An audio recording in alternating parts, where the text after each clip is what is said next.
और इसका बहुत अच्छा जवाब आपको दिल्ली जाना पड़ेगा उसके लिए। नमस्कार, आपके साथ मैं हूं योगेश राणा। उत्तराखंड में मुख्यमंत्री त्रिवेंद्र सिंह रावत की कुर्सी चली गई है। अब सब ये जानने का प्रयास कर रहे हैं कि आखिर उनकी कुर्सी क्यों चली गई।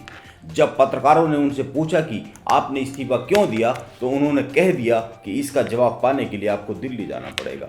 लेकिन हकीकत यह है कि इसका जवाब दिल्ली में नहीं है, उत्तराखंड में ही है। रावत को सीएम पदभार संभालने के 4 साल होने में 9 दिन कम रह गए। लेकिन यह बात 9 दिन की नहीं, 5 बड़ी वजहों की है। जिस दिन से उन्होंने उत्तराखंड की गद्दी संभाली, उसी दिन से उनसे 5 बड़ी गलतियां हुई है जो उनकी कुर्सी जाने का कारण बन गई। इनमें से एक तो इतनी बड़ी गलती है कि जिसको माफ किया जाना वहां की जनता के लिए संभव नहीं हो पा रहा था। वहां के बीजेपी नेताओं के लिए और बीजेपी की केंद्रीय टीम के लिए माफ किया जाना संभव नहीं हो पा रहा था। वैसे उनका अड़ियल रवैया भी एक बड़ी वजह रहा है, लेकिन उससे जो बड़ी वजह रही है, सबसे पहले आते हैं पहली वजह पर। त्रिवेंद्र रावत ने प्रदेश में एक उत्तराखंड देवस्थानम बोर्ड बनाया।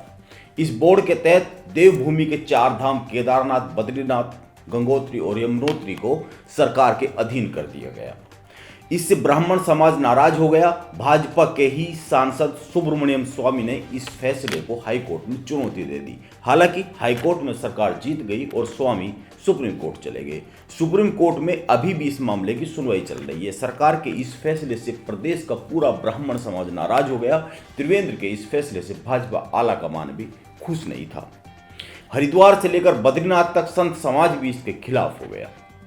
अब आते दूसरी बड़ी वजह पर। दूसरी बड़ी वजह यह रही कि त्रिवेंद्र ने आनंद फानंद में गैरसैंण को प्रदेश की ग्रीष्मकालीन राजधानी घोषित कर दिया। हालांकि इस फैसले को उन्होंने पर्वतीय जनभावनाओं के अनुरूप बताया, पर जनता ने इसे नकार दिया। यहाँ पर विधानसभा की बैठकें हुई, वहां पर विधानसभा के सत्र चले, लेकिन अफसर देहरादून में ही रहे। इस वजह से ये मैसेज चला गया कि अफसरशाही पर त्रिवेंद्र की पकड़ नहीं है।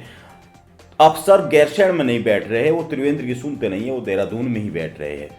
यह फैसला त्रिवेंद्र के खिलाफ ही गया। हालांकि जब त्रिवेंद्र को यह लगने लगा कि यह फैसला गलत हो गया, तो उन्होंने वहां पर जमीन भी खरीदी और विकास भी कराया, लेकिन यह सब किसी काम नहीं आया।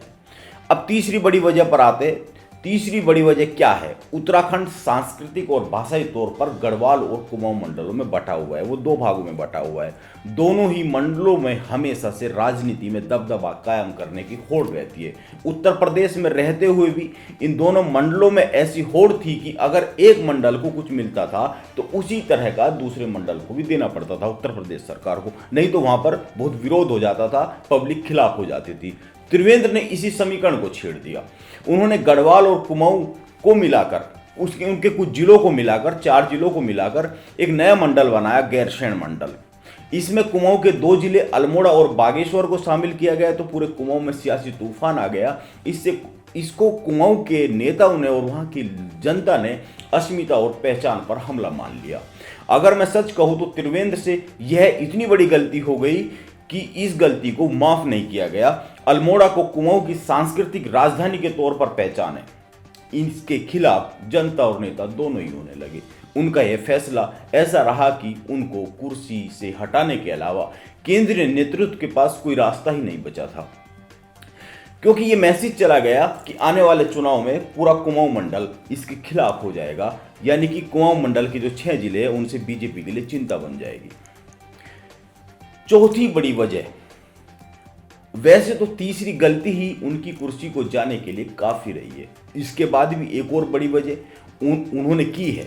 कहा जाता है कि आपके गलत काम एक बार माफ किए जा सकते हैं, लेकिन आपका व्यवहार लोग नहीं भूलते हैं। त्रिवेंद्र सिंह रावत के साथ व्यवहार की बड़ी गड़बड़ियां रही है। वह कम बोलते हैं, लेकिन एक ही वर्ग के लिए काम करते हैं। उन पर यह आरोप लगने लगा कि वो ठाकुर लोबी के लिए काम कर रहे हैं और वे निशाने पर आते चले गए। इसकी वजह से मुख्यमंत्री की किसी भी तरह की आलोचना होती थी, कोई भी आलोचना करता था तो ये वर्ग, जो ठाकुर वर्ग है वहां का, वो उनके खिलाफ हो जाता था, वो सड़क पर आ जाता था। वो एग्रेसिव हो जाता था वो उनको अपना मुख्यमंत्री मानने लगा, और जो बाकी सब वहाँ का वर्ग है वो उनको मानने लगा कि हमारा मुख्यमंत्री नहीं है, ये केवल ठाकुर समाज का है। इसके अलावा हाल ही में, हालांकि एक बड़ी वजह यह भी रही कि वहाँ की ये माना गया कि ब्यूरोक्रेसी काम कर रहे, ब्यूरोक्रेसी पे इनकी नहीं चलती है। हाल ही में एक चैनल ने, आपको याद होगा, हाल ही में एक चैनल ने त्रिवेंद्र रावत को लेकर, मुख्यमंत्रियों को लेकर, देश के मुख्यमंत्रियों को लेकर एक सर्वे किया था, जिसमें त्रिवेंद्र रावत सबसे नीचे के पायदान पर आए थे। ये माना गया था कि वो सबसे ज्यादा अलोकप्रिय मुख्यमंत्री है। यह मामला भी उनके खिलाफ चला गया, क्योंकि इससे एक परसेप्शन बन गया वहां की पब्लिक में कि वो काम के मुख्यमंत्री नहीं है। पांचवी बड़ी वजह की बात करें तो वैसे तो भ्रष्टाचार के उन पर ज्यादा आरोप नहीं लगे हैं, लेकिन एक मामले में हाई कोर्ट ने उन पर लगे आरोप की जांच सीबीआई से कराने का आदेश दे दिया था। वैसे सुप्रीम कोर्ट इस पर स्टे दे चुका है, लेकिन 10 मार्च को इसकी सुनवाई होनी है। यानी कि आप कह सकते हैं कि इसकी सुनवाई के एक दिन पहले ही त्रिवेंद्र रावत की कुर्सी चली गई है। त्रिवेंद्र रावत कुर्सी से चले गए हैं। हर घटना कुछ न कुछ सबक देती है। अब पता नहीं त्रिवेंद्र रावत इससे क्या सबक लिया है। हो सकता है वह कभी बताए या फिर ना भी बताए। हो सकता है कि वो इस पर कोई किताब विताब लिखे, हो सकता है उस किताब विताब के माध्यम से हमें पता लगे, या हो सकता है कि वो अपने किसी करीबी को बताए, और करीबी किसी को बताए तो हो सकता है हम तक ये बात आ जाए।